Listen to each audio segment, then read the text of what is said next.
fakulteto strojništva in tukaj ustvarjam ročno izdelane mehanizme. Sem arhitektka in ustvarjam pod blagovno znamko Jugošik. Sem vodja tekstilnega laba v Centru Rog. Sem študentka ekonomije, v Centru Rog se ukvarjam s keramiko. Mislim, da sem ena najstarejših uporabnic tlele in izdelujem marionete. Sem v bistvu po izobrazbi kiparka. V Centru Rog sodelujem kot mentorca in kot uporabnik. Sem učitelj gimnaziji srednje šole Kočevje, sem pa ljubiteljski kletar. V Rogu izdelujem inovativen koncept kitare, tako akustične kot klasične. Delam v marketingu, tukaj pa v keramičarskem labu delam z glino.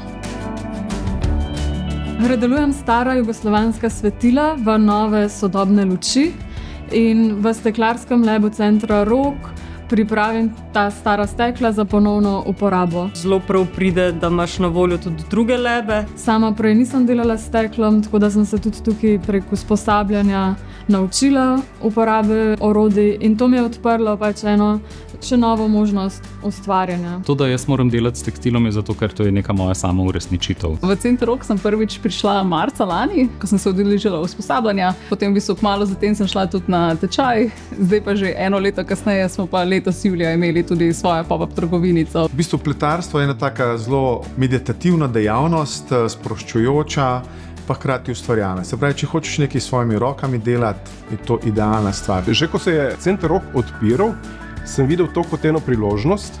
Svojo amatersko dejavnost izdelave kitar sem opravljal doma, v kabinetu v 6. nadstropju. Večina izdelkov je kompleksnih, zahteva večje število strojev in ker imamo tukaj in laboratorij zame za les, za kovino, za steklo, za nakit, lahko to kombiniram. Doma tega ne morem. Za eno marioneto je potrebnih 80 do 100 ur dela.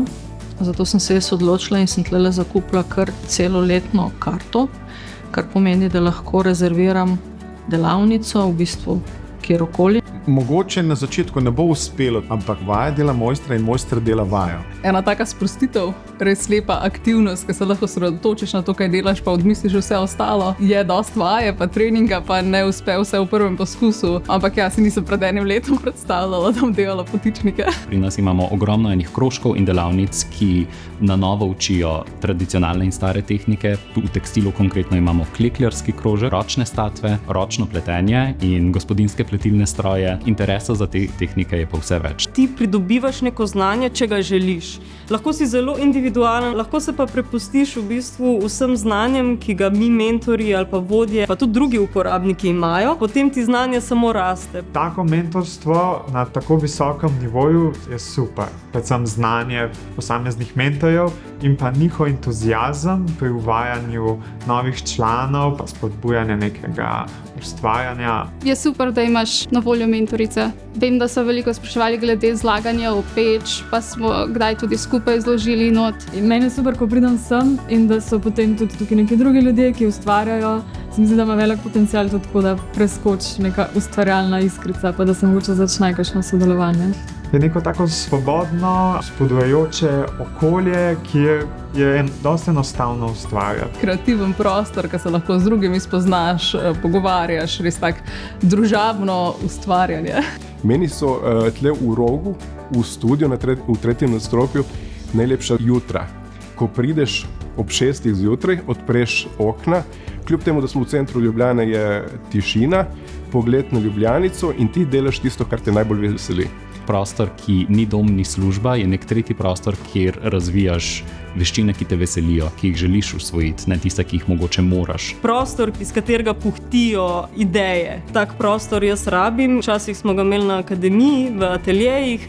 Jaz tukaj s svojimi sodelavci absolutno uživam v iskanju nekih rešitev, v idejah in v izdelavi. Ko vidiš, da izpod tvojih rok nastaja neka oblika, ki si jo prej zamislil na papir ali pa na računalnik, te kar not potegne. No? Hranjenje znanja rokodelskih veščin je pomembno prvo zato, da znamo nekaj narediti. Kot drugo se mi pa zdi krasen način naše osebnostne rasti, razvijanja naših motoričnih sposobnosti, tudi možganov, a ne na koncu koncev, in je ohranjanje tudi naše tradicije in dediščine. Vedno bolj razumemo, da je to dragoceno, nekaj narediti z rokami, ohranjati pač to znanje, razmišljati preko rok. To se mi zdi, da je sploh napram umetni inteligenci vedno bolj pomembno. Ta prostor je zame prostor miru. Prostor raziskovanja in tudi igre.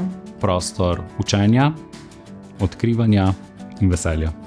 Ta prostor je zame v zadnjem obdobju drugi dom. Zame je to prostor, kjer se lahko pač sprostim in ustvarjam. Drugi dom oziroma podaljšek moje delavnice. Ta prostor zame pomeni sproščujoč popoldan.